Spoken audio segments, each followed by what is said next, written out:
Hello there. There are two different stories, quite different in actual fact, in today's reading from John's Gospel. And I'd encourage you to have the reading open in front of you. But each of them contain a miracle, and each of them can, if we let them, strengthen our faith, hope, and trust in Jesus, and encourage us as we tell of him to others. So, story number one. The question I want you to consider is this: what do we notice and bring to Jesus? It's hot and it's busy. Crowds are following Jesus everywhere. Life is full on. The disciples' heads are reeling with what they are seeing and hearing. People are wondering exactly who Jesus is. It's hard to get to a place to be still and quiet and try to make sense of it all. And when that looks like a possibility, the crowds aren't far behind. It was probably all a bit fraught. Philip and Andrew, two of the disciples, connect with the crowd in this story. They're building those fringe friendships, the threads of connection that can become so important. And one of those is with a boy who has 5 barley loaves and a couple of fish. Andrew brings this child to Jesus, speaking out loud his own concern. But what are they among so many people? Jesus has asked him what to do about feeding all these people. But notice this. Andrew doesn't make that decision for Jesus. He doesn't think the boy and his lunch aren't worth mentioning. He isn't so overwhelmed by the sheer enormity of the situation that he dismisses what he notices. No. He brings this boy with his 5 small loaves and his 2 fish to Jesus.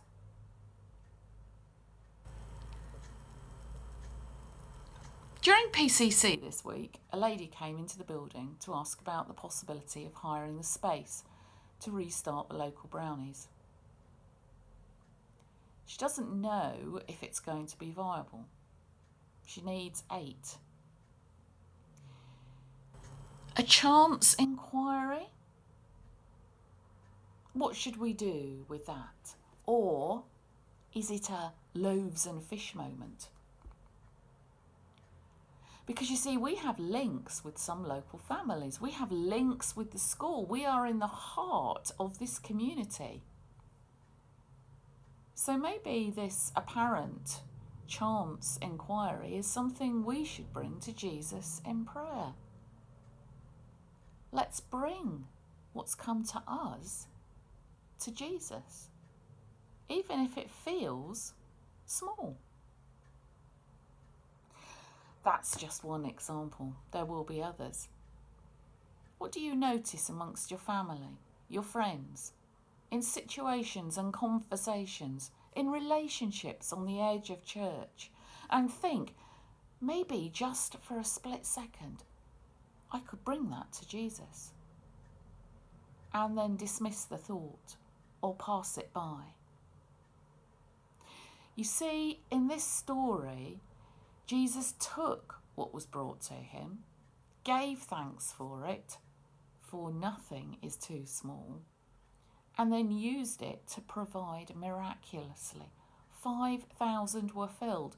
There was more left over than there was at the beginning, and people were left marvelling at who he was. What do we notice and bring to Jesus? And then story number 2.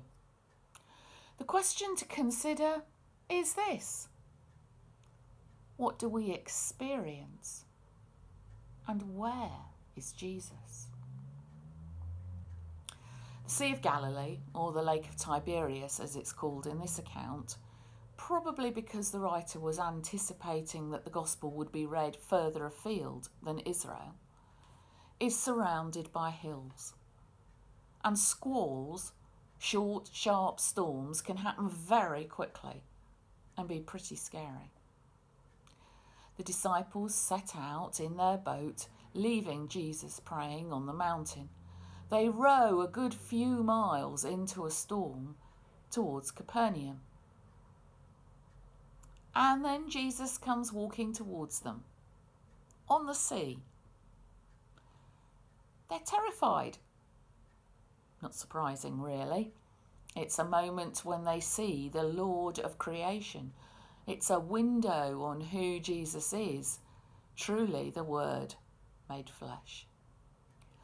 Don't be afraid, he says. It's me. And that stills their fear. He gets into the boat with them and they come to shore. As we know, storms come in all shapes and sizes. The storms of life. Some seem to go on forever.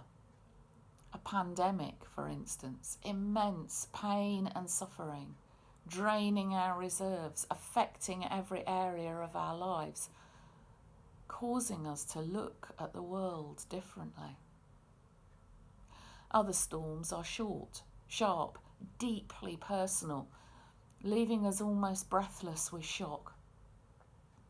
Sometimes we keep going, other times we are completely stopped in our tracks.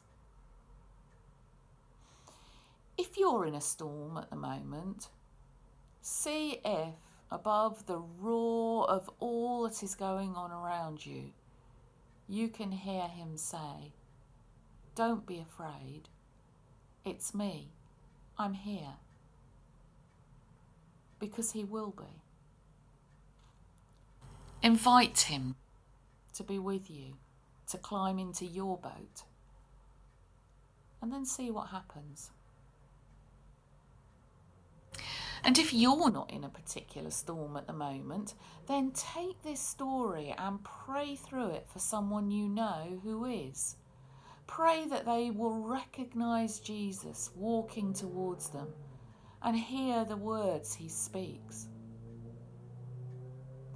My experience is that whether we can see him or not, whether we hear him or not, he is there, amazingly, in ways we cannot fathom, in the thick of the storm, alongside us, bringing us to shore.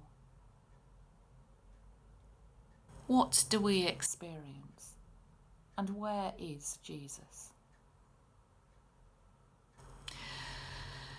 For the kingdom to come, for lives to be transformed, for the church to grow and for the community to be built, Jesus asks many things of us, but from today's story, I think he asks us first to notice the little things, the opportunities, the moments, the words, the gestures, the thoughts even, and bring them to him. And he also asks us to see where he is in the really tough stuff and invite him into it. Can you imagine Philip and Andrew's conversations after both these experiences? Did you see what he did with that bread and that fish? Just that little bit of food. Did you see him walking through the storm to us? Their lives would never be the same. And everyone they told their stories to would wonder, who is this Jesus?